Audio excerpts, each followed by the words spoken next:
Merci Bonjour. beaucoup d'être avec nous. Donc aujourd'hui vous avez 24 ans. Voilà, vous avez écrit donc ce témoignage placé, déplacé, de famille d'accueil en foyer, le combat d'un enfant sacrifié aux éditions du Jalon. Quels sont les messages que vous voulez faire passer dans ce témoignage et aussi pourquoi avez-vous donc écrit ce livre?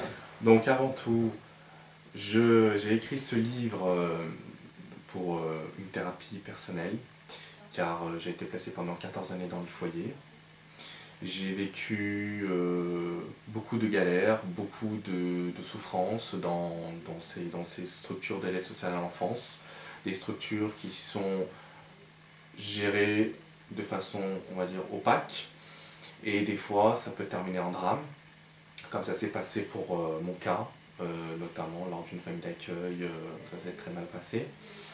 Et j'ai écrit ce livre aussi car aujourd'hui une nouvelle loi a été votée à l'Assemblée nationale concernant la protection de l'enfance issue de la loi de 2007, mais on a constaté que la loi de 2007 n'était pas suffisante, donc on a complété par cette nouvelle loi qui, d'après cette nouvelle loi, renforce les droits de l'enfant et renforce le pouvoir de l'institution, le Conseil général ainsi que le rôle des juges pour enfants.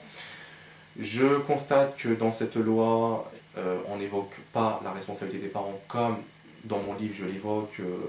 Pour moi, la vraie réforme, ça serait la responsabilité des parents et non faire une victimisation, dire que les enfants sont toujours victimes. Il faudrait qu'il y ait une réforme de la responsabilité des parents et une réforme aussi de l'institution en profondeur sur le management, la gestion des ressources, pour pouvoir que ces enfants puissent réussir et que ces enfants puissent avoir un avenir bien meilleur qui est aujourd'hui effrayant car il y a 40% de jeunes qui terminent SDF. Quelle a été la réaction de vos parents quand ils ont su que vous aviez l'intention d'écrire un livre?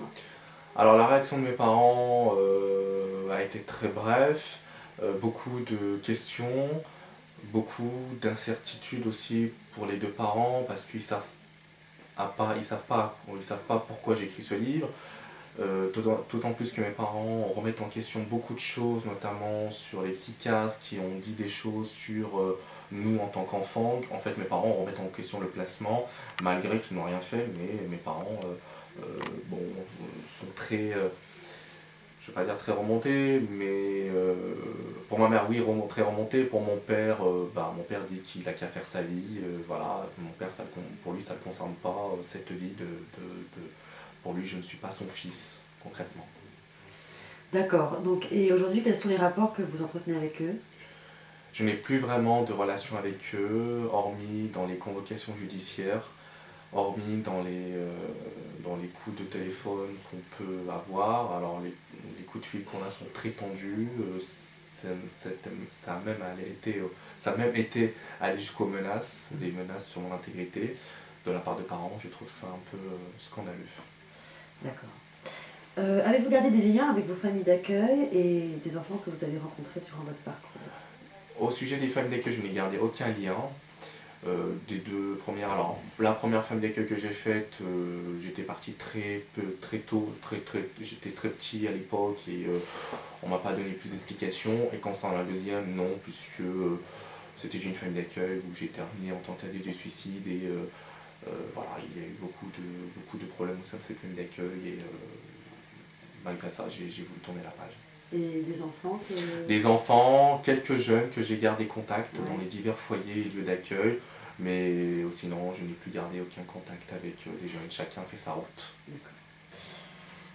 Quel est votre état d'esprit actuel aujourd'hui? Comment envisagez-vous votre avenir? Aujourd'hui, mon état d'esprit actuel, c'est un esprit combatif, un esprit de revanche sur ma vie. J'espère que ce livre-là que m'aidera à tourner véritablement la page de ce passé qui me hante encore sur comment vivre au jour le jour et j'espère avoir un bon avenir. D'accord. Et un dernier mot pour ces enfants donc, qui sont placés en famille d'accueil. Qu'est-ce que vous aimeriez leur dire? Que faut-il véritablement changer aujourd'hui? J'ai envie de dire à ces enfants-là, gardez espoir, allez au combat, combattez votre vie, ne vous résignez pas et gardez en vous la foi de réussir, même si je sais que c'est difficile. Sortez de ce système de la protection de l'enfance, voyez d'autres personnes, c'est ce que j'ai fait pour ma part, et établissez-vous des liens avec des gens sincères qui vous emmèneront à la réussite et non des gens qui vous diront que vous êtes condamné d'avance, que vous ne réussirez jamais. D'accord, merci beaucoup Adrien. Merci à vous. Merci.